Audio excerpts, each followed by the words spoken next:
అందరికి నమస్తే అండి. ఈరోజు ఒక ఇంపార్టెంట్ వీడియోతో మీ ముందుకు వస్తున్నాను. అది భారతదేశంలో అత్యంత అవసరమైనటువంటి ఈ రాజకీయపరమైన రిజర్వేషన్ సిస్టమ్, సామాజికంగా కూడా ఎదుగుదలకి ఉపయోగపడేటువంటి ఈ రిజర్వేషన్ సిస్టమ్ అసలు ఎలా వచ్చింది? రిజర్వేషన్స్ మనకి అవసరమా కాదా అన్న దాని మీదట ఈ సుదీర్ఘమైన చర్చలు ఎప్పటి నుంచో జరుగుతున్నాయి. మనం భారతదేశానికి స్వతంత్రం రాకముందు కూడా చాలాసార్లు దీని మీదే మన అంబేద్కర్ గారు కానీ మిగతా క్యాస్ట్ పరమైన నాయకులన్నీ ఇద్దరు కూడా కొంత రిజర్వేషన్స్ పెట్టాలి మా ఎదుగుదలకని చెప్పారు. దానికి సంబంధించిన ఒక మంచి జడ్జిమెంట్, సుప్రీంకోర్టు ఇచ్చిన జడ్జిమెంటు, దానికి సంబంధించిన ఈ పూర్వపరాలు ఏంటి, ఎందుకని ఈ సామాజికమైన ఈ రాజకీయపరమైన రిజర్వేషన్స్ వచ్చినాయని దాని మీదట ఒక మంచి కేసు ఒకటి జరిగింది. ఇది 1951 సంవత్సరం చెంపకం దొరైరాజన్ కేసు అని బాగా ప్రఖ్యాతిగాంచింది. ఈ case Champakam Dorairajan versus state of Tamil Nadu జరిగిన కేసు అండి. ఇది చాలా అత్యంత ప్రాముఖ్యత గల కేసు. అంటే రాజ్యాంగానికి సంబంధించినటువంటి కేసు. రిజర్వేషన్స్ ఉండకూడదని చెంపకం దొరైరాజన్ అని ఒక లేడీ, ఆవిడకి ఆల్రెడీ మ్యారేజ్ అయిపోయినట్టుంది, శ్రీమతి అని మనకి జడ్జిమెంట్లో వస్తుంటుంది. ఆవిడ అప్పట్లో మెడ్రాస్ మెడికల్ కాలేజీలో ఒక అప్లికేషన్ పెట్టింది మెడికల్ సీట్ కోసం, ఎంబీబీఎస్ సీట్ కోసం. ఈ ఎంబీబీఎస్ సీట్ల కోసం పెడితే ఎంబీబీఎస్కి ఇంజనీరింగ్కి సంబంధించి కొన్ని సీట్లు రిజర్వ్ చేశారు. బ్రాహ్మిన్స్కి కొన్ని ఇచ్చారు, అలాగే నాన్ బ్రాహ్మిన్స్కి ఒక 6 సీట్లు, అలాగే ఎస్సీస్కి ఒక 2 సీట్లు, ఆ తర్వాత మిగతా అదర్ ముస్లిమ్స్కి కానీ అదర్ బ్యాక్వర్డ్ క్లాసెస్ కానీ ఒక్కొక్క వెనుకబడిన తరగతికి 2 ఇచ్చారు.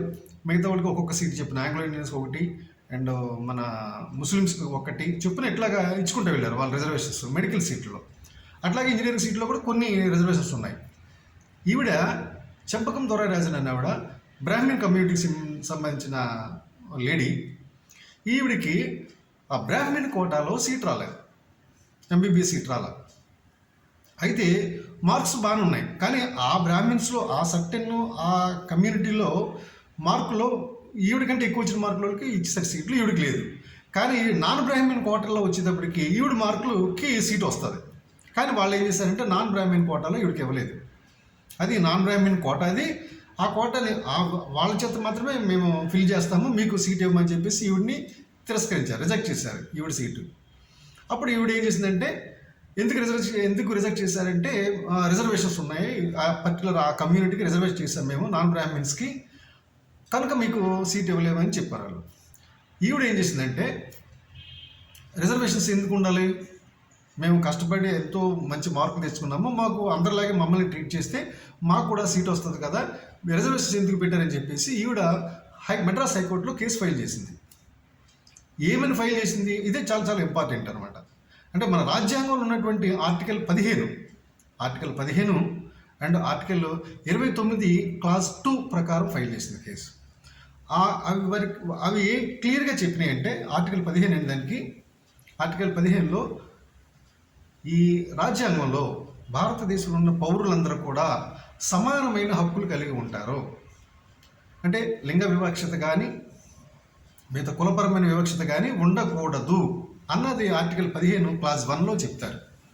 ఈవిడంటే మరి అందరూ కూడా సమానంగా ఉన్నదప్పుడు భారత పౌరులందరికీ కూడా ఈ విధమైన వ్యత్యాసం ఎందుకు వచ్చింది, రిజర్వేషన్స్ ప్రకారం ఎందుకని విడదీశారు, కనుక నాకు ఆర్టికల్ 15లో ఉన్నది ఫండమెంటల్ రైట్స్ అవన్నీ కూడా, ఆ ఫండమెంటల్ రైట్ని ఎవరు కూడా ఇన్ఫ్రింజ్ చేయకూడదు, కనుక నాకు సీటుకి ఇవ్వాలి అని అదొకటి.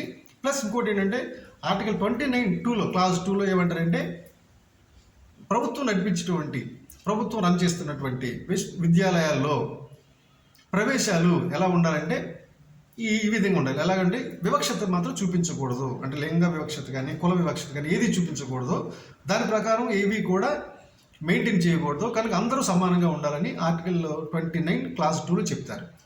ఈ రెండింటిని తీసుకుని, రెండు చాలా ఇంపార్టెంట్ యొక్క articles, article 15 class 1, article 29 class 2, ఈ రెండింటి మీద కలిసి కూడా మెడ్రాస్ హైకోర్టులో కేసు ఫైల్ చేయడం జరిగింది. మెడ్రాస్ హైకోర్టు ఏముందంటే, ఇప్పుడు మెడ్రాస్ ఏర్పడడం 1927 ప్రెసిడెన్షియల్ ఆర్డర్ ప్రకారం ఏర్పాటు చేశారు స్టేట్, అప్పుడు మెడ్రాస్ స్టేట్. మెడ్రాస్ స్టేట్ ఏర్పడిన తర్వాత మెడ్రాస్ స్టేట్ ఏం చేసిందంటే బలహీన వర్గాలకి, ఈ షెడ్యూల్ కాస్ట్, షెడ్యూల్ ట్రైబ్స్కి వాళ్ళకి యొక్క ప్రివిలేజెస్, అంటే వాళ్ళ అభివృద్ధి చెందడానికి అని చెప్పి కొన్ని రిజర్వేషన్స్ పెట్టింది. ఆ రిజర్వేషన్స్ మీద వచ్చిన గొడవ ఇది. ఈవిడ ఛాలెంజ్ చేసింది, రిజర్వేషన్స్ ఉండకూడదు, ఈ రిజర్వేషన్స్ అనేవి ఆర్టికల్ 15 అండ్ ఆర్టికల్ 29(2)కి విరుద్ధంగా ఉన్నాయని చెప్పి కేసు ఫైల్ చేస్తే మెడ్రాస్ హైకోర్టు ఏం తీర్పిచ్చిందంటే కరెక్టే, మరి అవన్నీ ఫండమెంటల్ రైట్స్ కింద ఉన్నాయి కాబట్టి రాజ్యాంగంలో పొందుపరిచినటువంటి హక్కులవి అవి చంపకం దొరైరాజన్కి వర్తిస్తాయి, కనుక ఆవిడకి ఎంబీబీఎస్ సీట్ ఇవ్వాలని చెప్పేసి ఒక జడ్జిమెంట్ ఇచ్చింది మెడ్రాస్ హైకోర్టు. అప్పుడు మెడ్రాస్ ప్రభుత్వం ఏం చేసిందంటే, అబ్బో ఇది ఈ విధంగా ఉంటే మరి మిగతా వాళ్ళ వర్గాల్లో చాలా దెబ్బతింటారు కనుక అని చెప్పేసి ఇప్పుడు ఏం చేశారు, మెడ్రాస్ ప్రభుత్వం ఏం చేసింది, సుప్రీంకోర్టుకి అప్పీల్ వెళ్ళింది. సుప్రీంకోర్టుకి అప్పీల్ పెట్టి ఇది కరెక్ట్ కాదు, రాజ్యాంగం మేము చేసినట్టు, అంటే ఆర్టికల్ 46లో ఏముంటుంది మళ్ళీ, direct principles of state policy, అంటే రాష్ట్ర ప్రభుత్వాలు వాళ్ళ యొక్క అభివృద్ధి కోసం, వాళ్ళ ప్రజాభివృద్ధి కోసం ఏమైనా చేయొచ్చు, అంటే వాళ్ళ ప్రివిలేజెస్ ఇవ్వచ్చు అనేసి ఆర్టికల్ మళ్ళీ 46లో కూడా చెప్తారు. అలా చెప్తే ఈ ప్రకారం ఆర్టికల్ 46 ప్రకారం మేము చేశాము కనుక ఇది రాజ్యాంగ ప్రకారం చెల్లుబాటు అవుతుంది, మేము చేసిన రిజర్వేషన్స్ అని చెప్పి వీళ్ళు సుప్రీంకోర్టులో కేసు ఫైల్ చేయడం జరిగింది. సుప్రీంకోర్టు ఏం చేసిందంటే 7 మెంబర్ జడ్జి, అప్పుడు 7 మెంబర్స్ జడ్జిల్లో ఫుల్ బెంచ్ ఏర్పాటయ్యి వాళ్ళు ఏమన్నారంటే, ఈ రాజ్యాంగంలో చెప్పాను కదా ఆర్టికల్ 15, ఆర్టికల్ 29(2) ప్రకారం అవి ఫండమెంటల్ రైట్స్, మీరు చెప్తున్న అంటే మద్రాస్ ప్రభుత్వం చెప్తున్నటువంటి 46 అనేది direct principles of state policy, ఈ రెండింటి మధ్యలో భిన్నమైన తేడాలు ఏమైనా వస్తే అప్పుడు ఫండమెంటల్ రైట్స్కి చాలా ఇంపార్టెన్స్ ఇవ్వాలి, డైరెక్ట్ ప్రిన్సిపల్స్ ఇంపార్టెన్స్ ఇవ్వకూడదు అంటూ అప్పుడు ఈ సుప్రీంకోర్టు ఈ 7 మెంబర్ జడ్జిస్ ఫండమెంటల్ రైట్స్ అనేది ప్రివేల్ అవుతాయి over direct principles of state policy మీద, కనుక ఫండమెంటల్ రైట్స్కి చాలా ఇంపార్టెన్స్ ఉంటుంది. ఆ రైట్స్ని అంటే ఫండమెంటల్ రైట్స్లోకి వచ్చి 15 క్లాస్ 1 అండ్ 29 క్లాస్ 2 ఇవి చాలా ఇంపార్టెంట్ అని చెప్పేసి మెడ్రాస్ హైకోర్టు యొక్క అప్పీల్ని కొట్టేసింది. అది మెడ్రాస్ హైకోర్టు అప్పీల్ కొట్టడమే కాకుండా పెద్ద గొడవ అనమాట, అంటే యావత్ భారతదేశానికి వర్తించేటటువంటి తీర్పు అది. అంటే రిజర్వేషన్స్ ఇంకా ఉండకూడదు, రిజర్వేషన్స్ అనేవి ఎట్టి పరిస్థితుల్లో కూడా రాజ్యాంగం అనేది ఆమోదించలేదు అన్నట్టుగా సుప్రీంకోర్టు తీర్పు వెలువడింది. అప్పుడు కేంద్ర ప్రభుత్వం ఏం చేసిందంటే, మరి మిగతా రాష్ట్రాల్లో చాలా ఆలోచన వస్తుంది, మరి ప్రజా శ్రేయస్సు కోసం అయితే మరి సామాజికంగా ఈ నిమ్న వర్గాలు అంటే దళితులు కావచ్చు, లేకపోతే మిగతా అదర్ బ్యాక్వర్డ్ క్లాసెస్ ఏరియాస్ కావచ్చు, ఈ ప్రజలందరూ కూడా రిజర్వేషన్ ఉంటేనే బాగుపడతారు. మరి ఈ సుప్రీంకోర్టు ప్రతిదానికి ఇలాగ అడ్డుపడతా ఉంటే ఏం చేయాలి? కనుక వాళ్ళు ఇప్పుడు సక్సెస్ అయ్యి అంటే ప్రజల్లో వాళ్ళు కూడా మంచి పేరు తెచ్చుకోవాలని అంటే ప్రభుత్వాలు ఖచ్చితంగా రిజర్వేషన్స్ అమలు చేయాలి. దానికోసమే మొట్టమొదటగా ఏం చేశారంటే, ఏమన్నారు సుప్రీంకోర్టు ఏమంది, రాజ్యాంగ ప్రకారం ఇవి చెల్లుబాటు కాదు అంది. కనుక వీళ్ళు ఏం చేశారంటే ఆ రాజ్యాంగంలో సవరణ చేశారు. ఆర్టికల్ 15లో సమానత్వం అన్నాడు కదా, ఆ సమానత్వం దాంట్లో 15కి క్లాస్ 4 చేర్చారు. క్లాస్ 4 చేర్చి దీని ప్రకారం direct principles of state policy ద్వారా రిజర్వేషన్స్ పెట్టుకోవచ్చు అని మొట్టమొదటి రాజ్యాంగ సవరణ ఈ ఆర్టికల్ 15(4) అనేది క్లాస్ 4 చేర్చి రాజ్యాంగంలో రిజర్వేషన్స్ అమలు అయ్యేలాగా భారత ప్రభుత్వం చేసింది. అప్పుడు ఆ విధంగా ఈ చంపకం దొరైరాజన్ అనే కేసు ఈ రిజర్వేషన్కి సంబంధించిన ఒక పెద్ద ఉదాహరణ అనమాట. ఈ కేసు స్టడీ చేయడం ద్వారా మనకి సామాజికంగా ఆర్థికంగా ఎన్నో విషయాలు అర్థమవుతూ ఉంటాయి మనకి. ఎందుకంటే ప్రభుత్వం అణగారిన వర్గాలకు ఏదైనా ప్రయోజనం చేస్తే కోర్టులు వాటిని ఎలాగ అడ్డుకుంటాయో దీని ద్వారా వెరీ క్లియర్గా తెలుస్తుంది. కోర్టులు వాళ్ళ ఇష్టానుసారంగా భాష్యాలు చెప్తూ ఉంటారు రాజ్యాంగానికి. కొంతమంది ఒకలా చెప్తారు, కొంతమంది ఒకలా చెప్తారు. అక్కడ ఉన్న జడ్జిల యొక్క ఇష్టాన్ని మీద ఆధారపడి ఉంటుంది.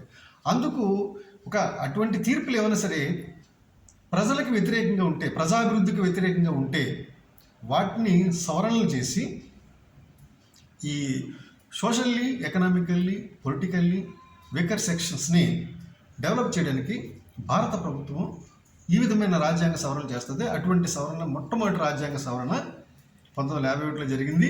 ఇది చాలా చాలా చాలా చాలా ఇంపార్టెంట్ కేసు. ఎందుకంటే మెడికల్ ఇంజనీరింగ్ సీట్లో సంబంధించినటువంటి కేసు అనమాట ఇది మెడికల్ ఇంజనీరింగ్ సంబంధించిందే కాదు. దీని ఇంపాక్ట్ అన్ని మిగతా అన్ని ఇష్యూస్ మీద కూడా దీని ఇంపాక్ట్ ఉంటుంది. అంటే విద్యాలయంలో కేవలం ఈ రిజర్వేషన్సే కాదు, ఉద్యోగాల్లో కావచ్చు, లేకపోతే ఇంకా మిగతా ఏదైనా సరే ఎలక్షన్స్లో కావచ్చు, పొలిటికల్గా కావచ్చు, మిగతా అన్ని విషయాల్లో కూడా ఈ రిజర్వేషన్స్ అనేవి ఆ రోజు ఆ రాజ్యాంగ సవరణ చేశారు కనుక ఈరోజు రిజర్వేషన్ యొక్క ఫ్రూట్స్ అనుభవిస్తూ చాలామంది అనేకమైన ఉన్నత శిఖరాలకు వెళ్ళారు. వాళ్ళ కమ్యూనిటీ కూడా చాలా ఉద్యోగాలు పొంది చాలా రకమైన ఒక భారీ ఎత్తునటువంటి అభివృద్ధి అనేది ఈ యొక్క నిమ్న వర్గాల్లో జరిగిందని నేను భావిస్తున్నాను. దయచేసి అర్థం చేసుకోండి. ఒకసారి మీకు వీలైతే చంపకం దొరైరాజన్న కేసుని చదవండి. అంటే మొత్తం డీటెయిల్గా ఉంటుంది జడ్జిమెంట్లో. నేను కొంచెం మీకు బ్రీఫ్గా చెప్పాను, అర్థం చేసుకుంటారని ఆశిస్తున్నాను. Thank you very much.